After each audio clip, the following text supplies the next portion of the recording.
Okay, it's take two of this week's live stream around intentions can be limiting. Take two because on the first attempt, there was a technical challenge with the video feed, and apparently it was frozen or not coming through. I'm just going to take a moment here to double check and see if, in fact, this is working. Since this wasn't set up, I just did this sort of spontaneously real quick here. Let me make sure that this is working, and I apologize for this beginning of our video. I like to jump right in.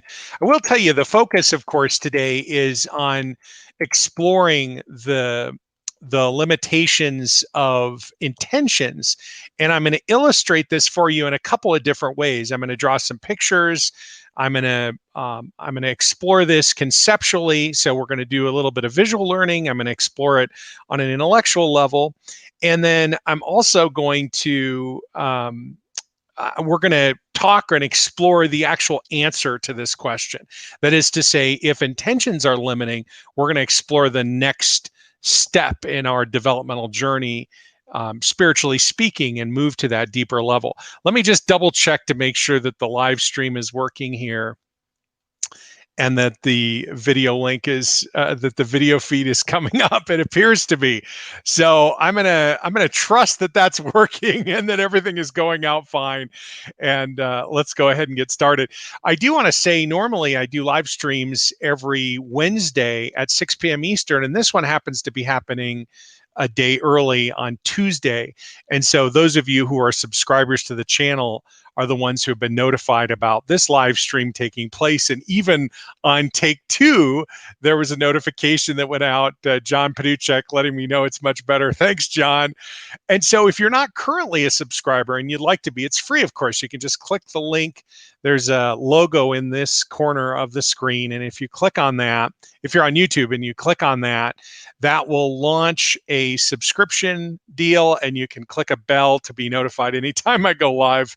So my apologies for the start of the video and the, the technical excitement here, but I wanted to make sure it was working well before we dive in, because this is such an important topic to understand why intentions can be so limiting.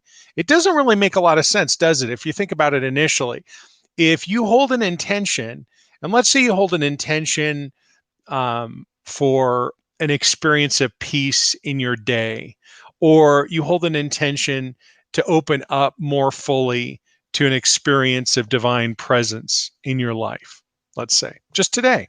Or maybe you, like many people right now, are thinking about the year to come.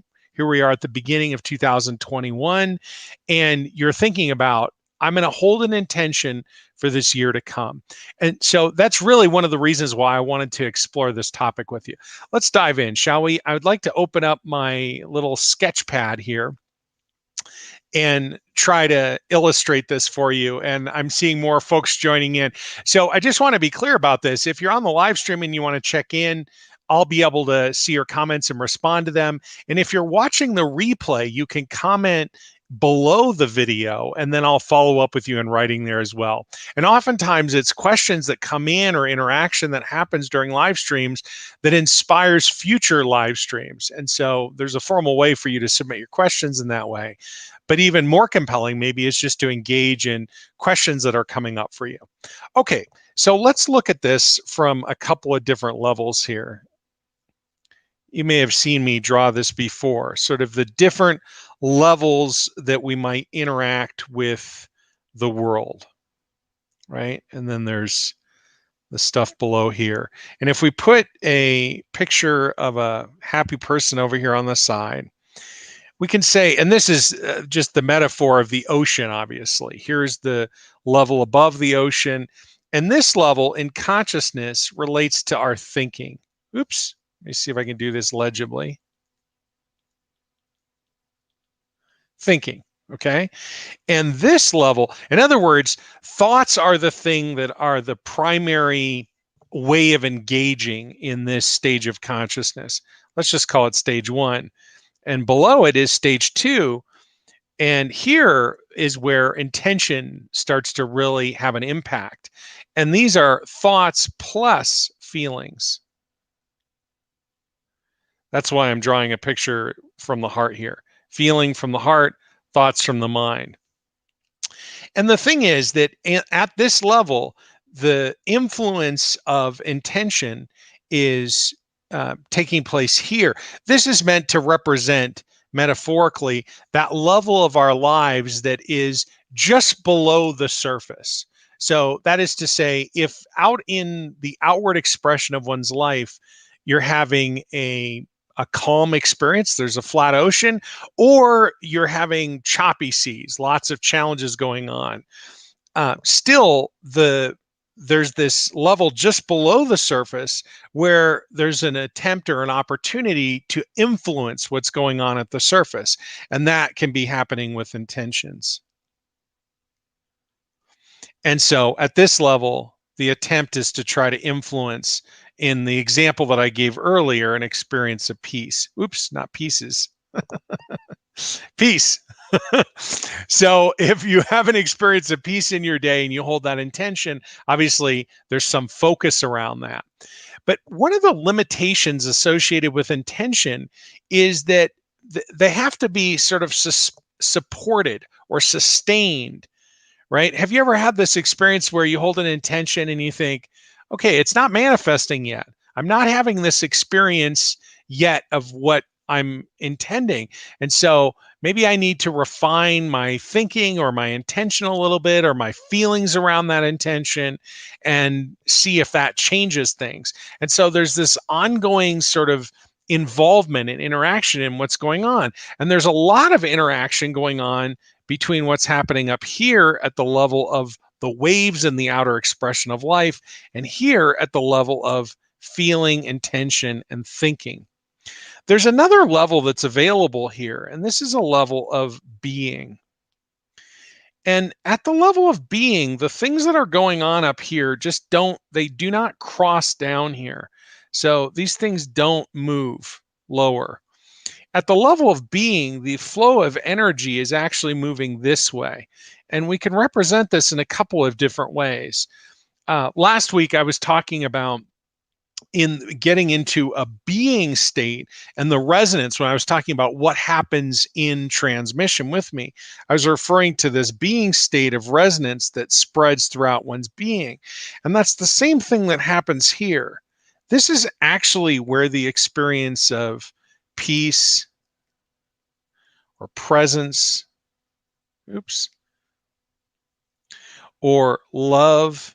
These are all things that are outside the context and the framework of everyday thinking or engagement. This kind of resonance spreads throughout everything, and it is not trying to influence anything per se. That is to say, the source of this resonance is coming from the divine. So here's the thing that's sort of fascinating about an intention. And let me see if I can actually superimpose this over the drawing. An intention is like a stop sign. Let's see if I can draw a stop sign here. Is that 8 sides? 1, 2, 3, 4, 5. It's not 8-sided. It's not a stop sign. Okay, anyway, we'll just say it's a stop sign. It's like a stop sign. It's like holding out a stop sign to the divine and saying, wait a second, I've got this covered. This is my area. I'm going to manage this. You can see the red box around stage 1 and 2. But down here in stage 3, how do we remove this stop sign? How do we get rid of this and allow this resonance to flow up? That involves stopping our intentions and moving into a surrender dynamic where we release control. We shift from a perspective of thinking that I'm responsible for creating my life through my thoughts. Oops, let me just do this so you can see the arrow a little bit easier.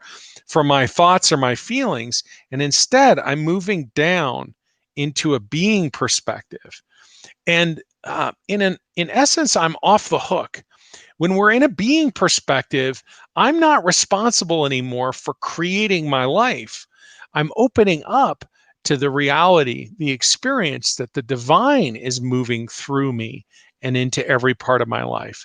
And it is a radical shift, especially if you're somebody who is really focused on the power of intention. And I want to be careful about how I talk about this because, first of all, I recognize this topic and the way that I'm approaching it is it could be a fairly disruptive concept that I'm sharing with you. But I don't mean to disrupt your world.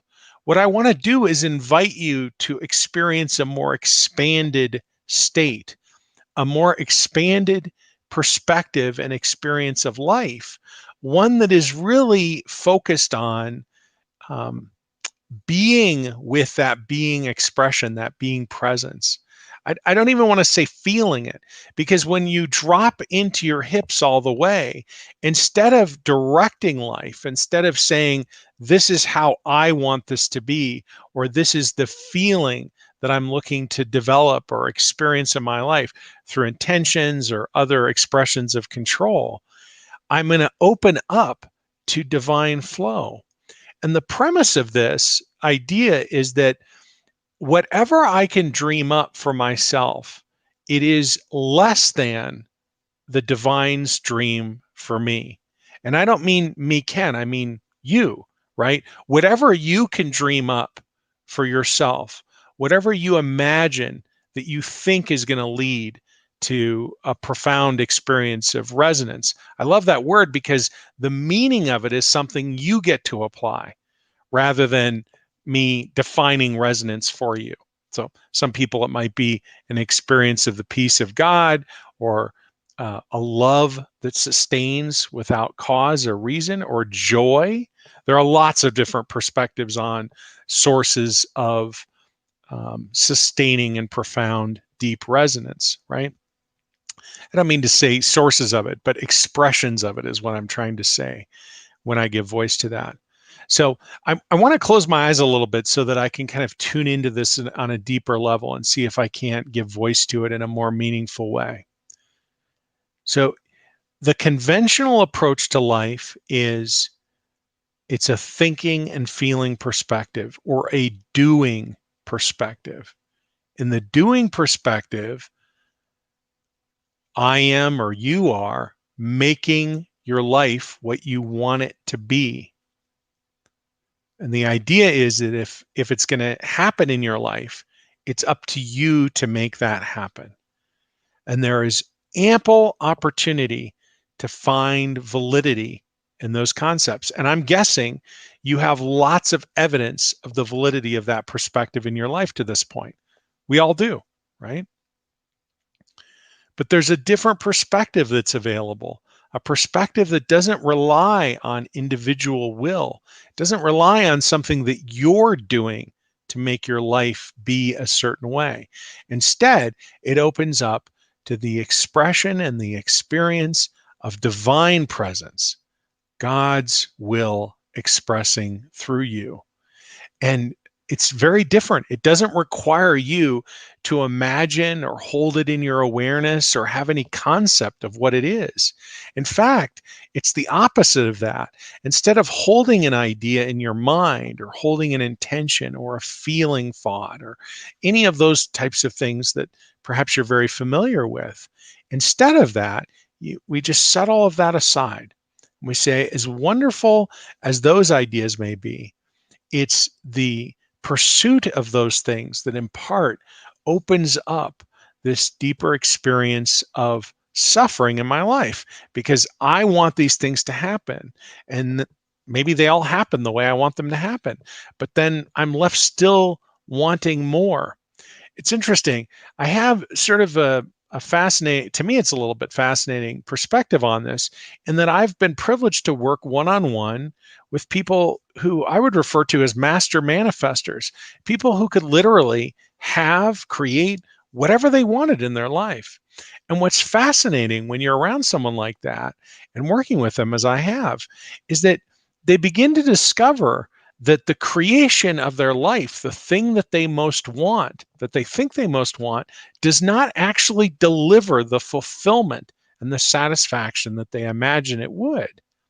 This may be challenging to hear, right? Because unless you're a master manifester, you might not have this experience. And so, from your perspective, you might be thinking, well, Ken, you don't know what my dreams are. If my dreams were actually unfolding in my life, I know I would feel fulfilled because there's this deep desire and whatever other things are result from that, right? That you imagine would take place.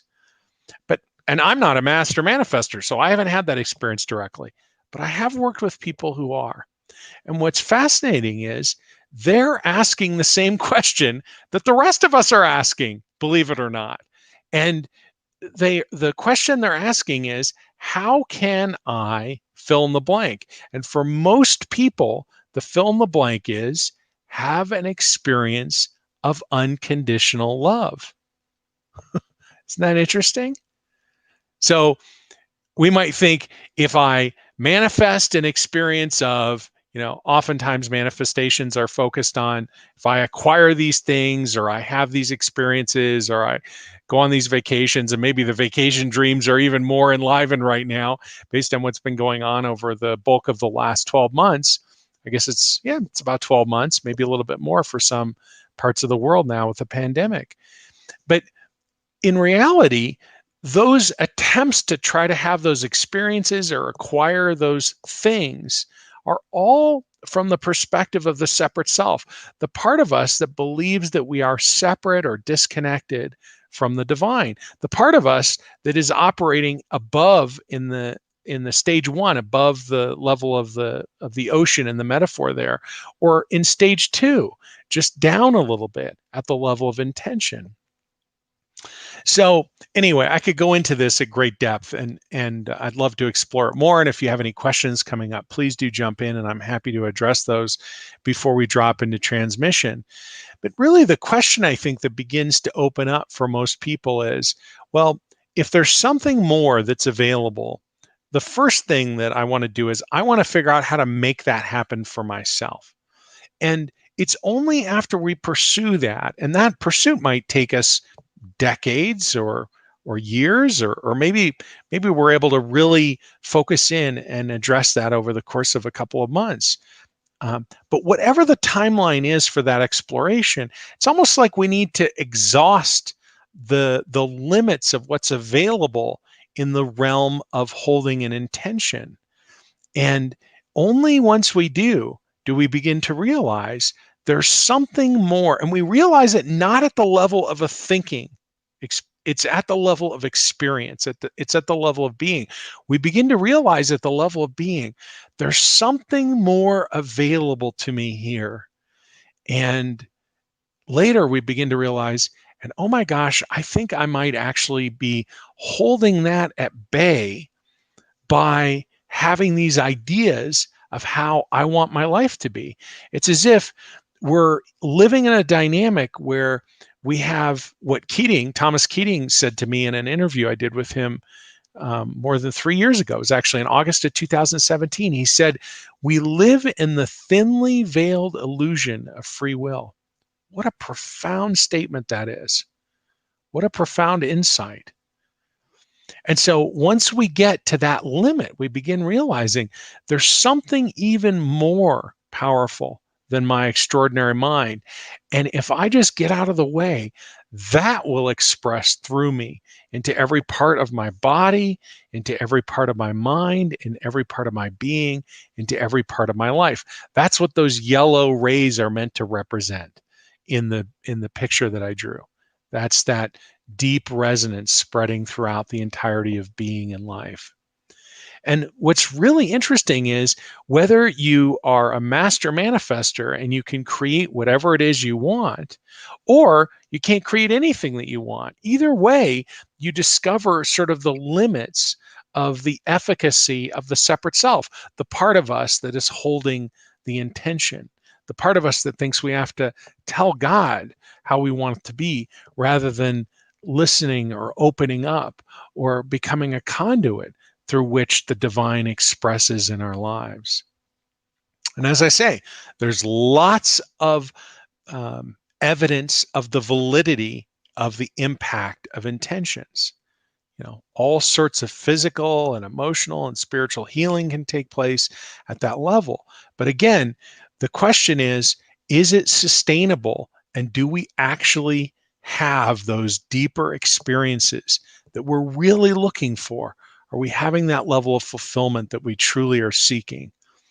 And having sat with people who could have anything they want, I can tell you the only way that they're able to open to it is by letting go of control. And it's actually true for all of us. And so, what happens when we let go of control? Divine grace floods through everything. It's like if we're holding intentions, we're holding our body in a place of resistance to the flow of the river of divine presence. No, I'm going to do it my way. It's how I want this to be. Whereas when we let go of control, we begin to relax, we float with the river wherever it takes us, and eventually we become one with the river of divine presence, one with every aspect of our lives. So, how can we do that? Well, one of the things that happens when we sit in transmission together, when we open up to the way that the divine expresses through me, is that we begin to have this experience, this direct, sort of visceral experience of the divine within. You could call it a mystical experience, a direct encounter. For many people, actually felt in the body of divine presence. And when we open up to that, we begin to realize, well, this doesn't have anything to do with my intention. In fact, if this is your first time sitting with me, you might be thinking, okay, blah, blah, blah, man, let's get to it. And we will here in just a minute. We'll drop into transmission together. We'll do some meditating and we'll drop into transmission together. But the beauty of that experience is when you begin to recognize this is not coming from intention.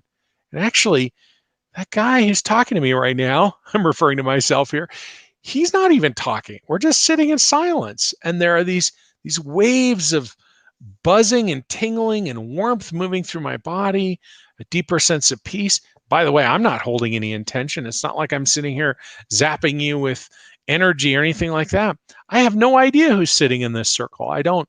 A few people have checked in, or actually one so far in our failed transmission here a few minutes ago. A couple other people checked in on YouTube. So I knew a few names, but I don't know everyone who is sitting in the circle right now. And for me right now includes everyone who will ever watch this. But I'll tell you who is aware of that, and that is the divine. And that's the level at which we're working, not at the level of thought above at the surface of the ocean, not at the next level, at the level of intention. We're at a deeper level where that resonance flows up and outward into our lives rather than down and in from our minds into every part of our being. It's the natural flow. It's the way energy moves. It's the way the divine moves through you and expresses through you. And you'll discover that there are all sorts of amazing sort of byproducts, benefits of sitting in that space that are truly mind-boggling. And they're just one example of how intentions can be limiting. All right. Should we sink in a little bit? Let's set it all aside, all the words and so on. Let's drop in and meditate for a few minutes together, and we'll drop into transmission and spend some time there. I just want to express some deep gratitude for everyone who has gathered here, especially on the second take of this live stream. You found your way back. You've gathered in the circle here. Let's set it all aside now, shall we? Energetically, emotionally, physically, and otherwise. Just invite you to close your eyes and breathe in and out through your nostrils, palms to the sky if all that's comfortable for you. As always, please don't operate a motor vehicle or heavy equipment of any sort during this or any time we're together. And as you find that place in the circle energetically that resonates most with you, deep breath in, hold.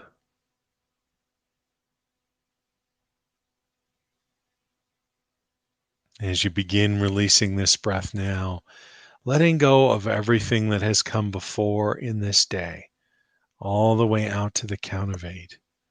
And with that, the thoughts that have been dominating.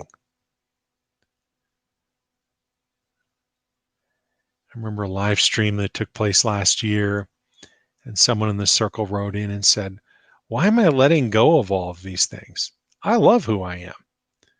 And my response was and is, as you let go, no matter how resonant and extraordinary your life experience is, no matter how much you love yourself and like how you show up in the world, when you let go of what is, you open to a more complete experience of the divine mystery expressing as you. It's an unknowable expression.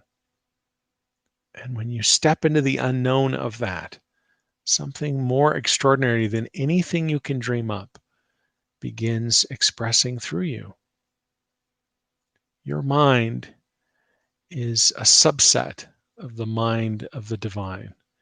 And the part of your mind that thinks it knows what it wants, for the most part, is the part of you that actually thinks it's cut off from the divine and everyone else. It thinks it needs to make it happen. But as you take another deep breath in and hold and begin releasing this breath now out to the count of 8, letting go of everything that has come before since you were born, and letting go of your thoughts and your emotions. As you release that, you actually make room for that divine expression. It's back to Keating's reference, the illusion, the thinly veiled illusion of free will. You release claim on what is going on, what is unfolding. Release responsibility for making it so. Many people, when they let go, feel a sense of relief. Oh my goodness, I don't have to manage this anymore.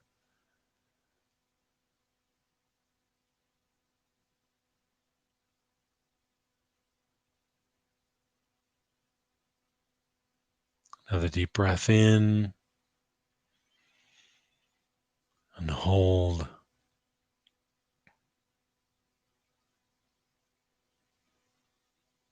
And as you begin releasing this breath now, letting go of everything that has come before since the inception of your soul, all the way out to the count of 8. Now releasing the totality of you into the divine mystery.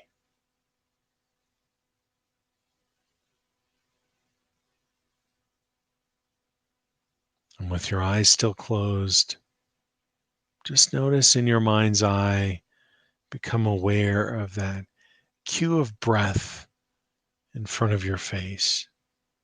It serves you and only you. You take a breath in, and another unit of breath replaces it in the back of the cue. As you breathe in, the breath serves you fully. It has no conditions, no criteria. It doesn't care.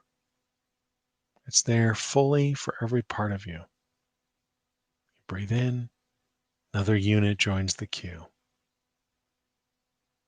This cue of breath is just for you.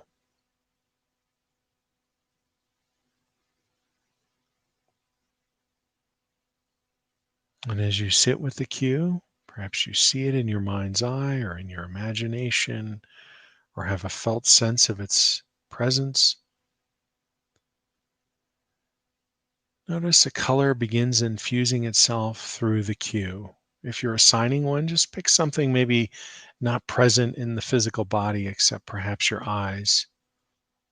It might be static, a fixed color, or it might be changing or flashing or shifting. It's beautiful as it moves through the cue of breath. And when you get ready to draw your next breath, be with it from the perspective of the color as it moves up through the nostrils and then up towards the crown and then down into the lungs. And just sit in the lungs as you continue breathing. You can, if you like, perhaps move time forward a little bit Maybe a little bit faster still. Just notice as you sit in the lungs that color. It's like an illuminator of the path of the breath. The breath comes into the lungs. It lines the interior of the lungs. It moves through the lungs into the bloodstream. And then eventually, if you scan your body, you can see that color in each and every cell in your body. And there's a simple statement we can make here. And I just invite you to be with whatever comes in for you on a felt, known, or other level after this statement. The breath is becoming you, and you are becoming the breath.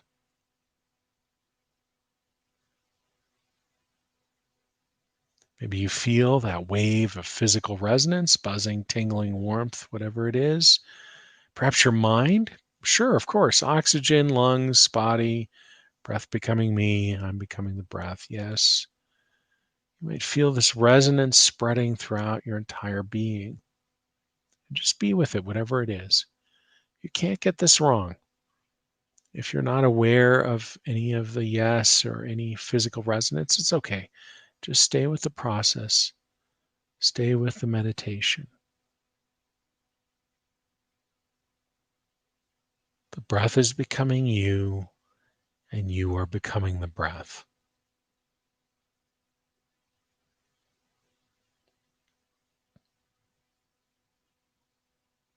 And if you shift your perspective a little bit, first outside your body, and then perhaps drifting off at a great distance, even to the point where you can see the entire planet, notice the breath of the planet, that singular unit of breath of the entire planet. It is serving you, the cue that serves you. It provides another unit of breath and so on. And it does so for everyone, actually. Your neighbors' neighbors, spreading out in the geographic area, the region, the continent, the island, the hemisphere, the planet. And we can say with each breath, you are directly connected to every other person by your breath. The breath is just illustrating that pathway of connection that actually exists at a much more fundamental level than even the breath. But the breath gives us access and awareness of that connection, sort of like the color in the cue illuminates the breath is becoming you, and you are becoming the breath. With each breath, you are connected to every single person on the planet. But notice the breath of the planet doesn't just serve people, it serves everything: animals, insects, plants, trees, water, fish, rocks, dirt. With each breath, you are connected to everyone and everything above, upon, and within the planet. Indeed, you might even have an experience of breathing by and for and of the planet itself. Some people will report almost a feeling of like being an ember in a fire. As they breathe in, their body begins to glow with deeper resonance. As they exhale, they are releasing, breathing in, receiving. With each breath, you are connected to everyone and everything. And notice as the breath of the planet becomes the breath of the cosmos, for at the very edge of our atmosphere, that breath touches space and in turn, eventually every other part of space. And so we can say, with each breath, you are connected to everyone and everything throughout the entire cosmos, including that energy that underwrites and expresses as everyone and everything. The divine, a light which perhaps originates at a great distance on the other side of the cosmos. But notice with each breath that you draw in, it comes closer and closer, eventually close enough that you can perceive in whatever manner the twin frequencies that together comprise the divine light, the frequency of the divine itself and the frequency of perfect health, not just as we understand it as human beings, physically, emotionally, spiritually, and so on, but every iteration known and unknown. Where one is present, so too the other expressing as the divine light. Eventually, you might even be aware that light connects in, perhaps initially at your nostrils and then instantaneously throughout every level of your being. The invitation extended to each of the smallest aspects of you, whether known or unknown, this invitation to return to your natural state of alignment and resonance, the artifacts of dissonance appearing to fall away and gather at that universal drain. Even as they fall away, you might feel a physical resonance throughout your entire body as you begin coming to a deeper experience of alignment and resonance, each aspect of you to itself and with each other, and ultimately with that divine light that expresses in, through, and as everyone and everything. The divine is becoming you, and you are becoming the divine. For whatever remains in separation, I invite you to remove the universal plug. I'll do the same. Let's begin. With each breath, you are connected. Everyone, everything, the divine, the light, the twin frequencies, connecting in, extending an invitation to each of the smallest aspects of you, the artifacts of dissonance falling away. The divine is becoming you, and you are becoming the divine. Each breath making way for a more complete expression and experience of divine presence as you exhale, and as you inhale, you receive the experience of that profound presence as you. From within you, it is already there.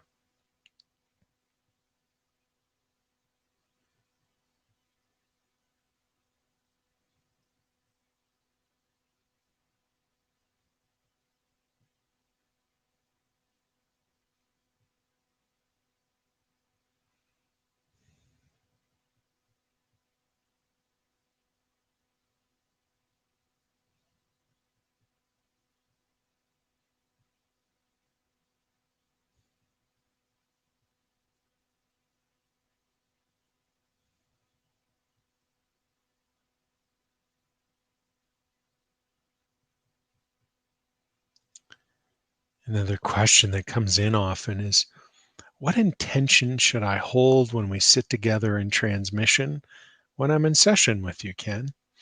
And my answer is, if you're open to it, drop all intention so that you can drift out of your head deeper, fully into your heart, and then move lower into your hips, into the being expression of who you really are, underneath all of those grains of sand that represent that illusion of separation. For beneath the sand, you are an undistorted expression and extension of the divine. Nothing has distorted any aspect of divine presence as you. And when you release intentions, you make way, you open up, you clean the slate, you erase the board and make way for the divine to flood in. It's like a vacuum when you let go of control, and into that vacuum floods divine presence.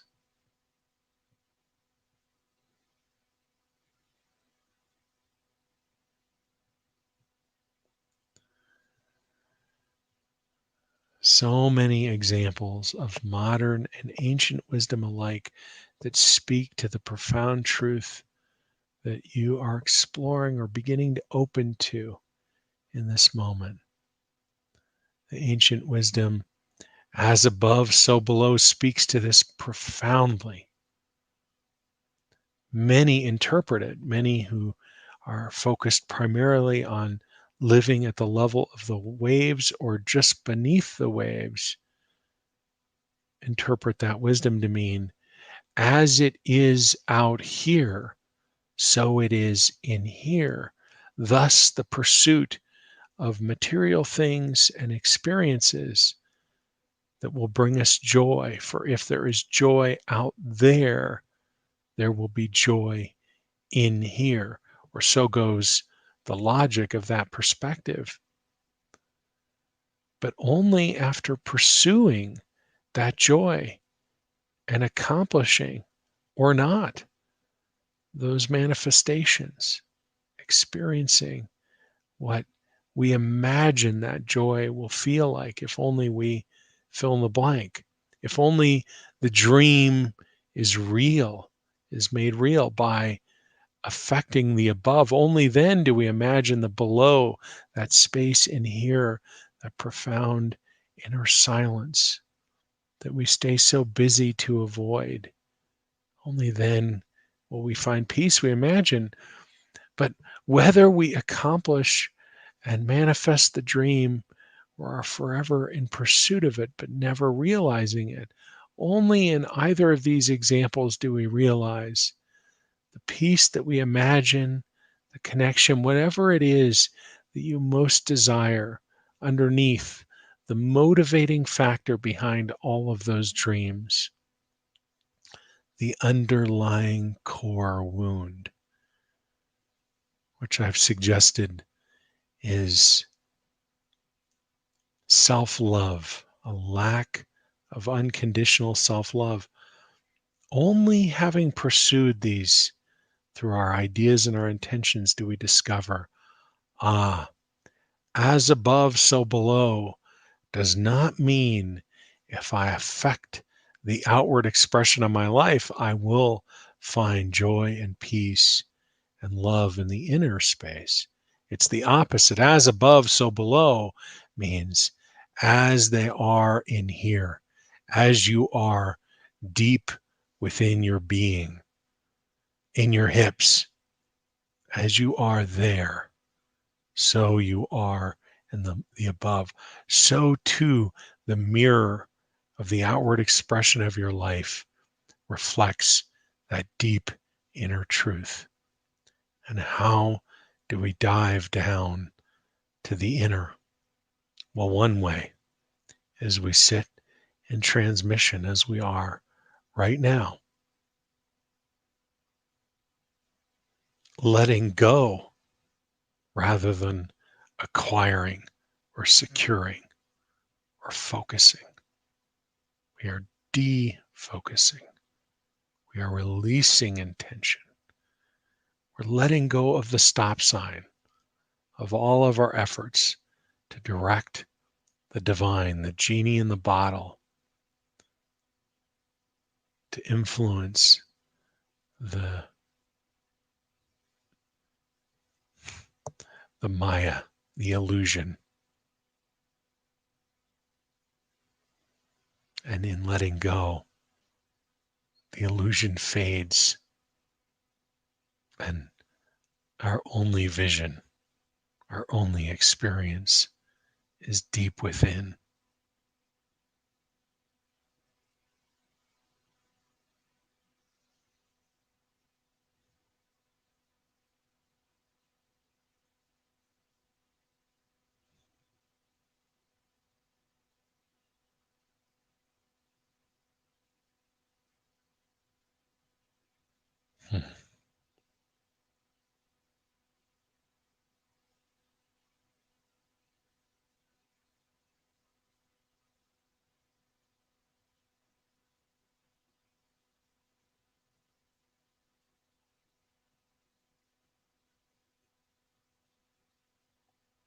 Beautiful. Truly beautiful.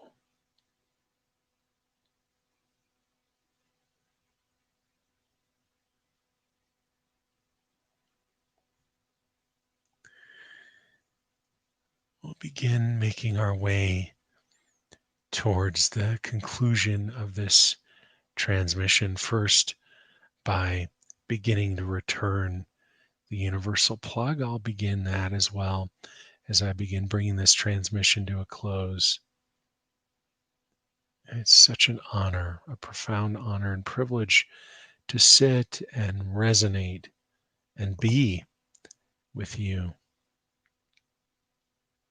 I want to thank you for making yourself part of this circle, part of this experience today.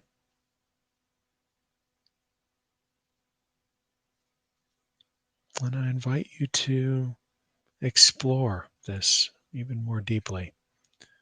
You can pick any video from my channel here, and there will be likely a transmission, a formal transmission. It may just be a transmission with words, but likely there will also be a transmission, a deeper opening to the embodied divine, and options as well if you'd like to go deeper with your exploration. In the description, a link you can explore a really simple membership program that's available now. Something I've never offered before. It really offers a comprehensive set of resources and ongoing transmissions, live programs and classes, and retreats, virtual retreats, so you can participate wherever you are. Right now, as we're sharing time, it's just $97 a month if it's something you're interested in. And there's lots of opportunity to sit together here on YouTube each week in the live stream. It's just an opportunity if you feel deep resonance and want to explore on a deeper level. It's always available. Just invite you to return the plug all the way. I'm going to do the same as I begin bringing this transmission to a close now. I'm going to open my eyes, and if anyone has checked in and said hi, if there are any questions coming up, I'm happy to address them or just acknowledge and say hello. Looks like we've been in deep space. No opportunity to check in. It's perfect. It's so wonderful to be with you on this Tuesday, normally together on Wednesday, but due to my schedule this week, I wanted to share some time with you before my calendar makes that impossible for the balance of the week. So I thought I'd take this time on this Tuesday. What day is it? It's the 5th of January, 2021, as we're sitting together. Okay. Let's close our time for now. Until we're together again very soon. Peace. Bye for now. Thanks for being here. It's take two. We're concluding take two. Intentions can be limiting. What? Thanks for being here. Bye for now.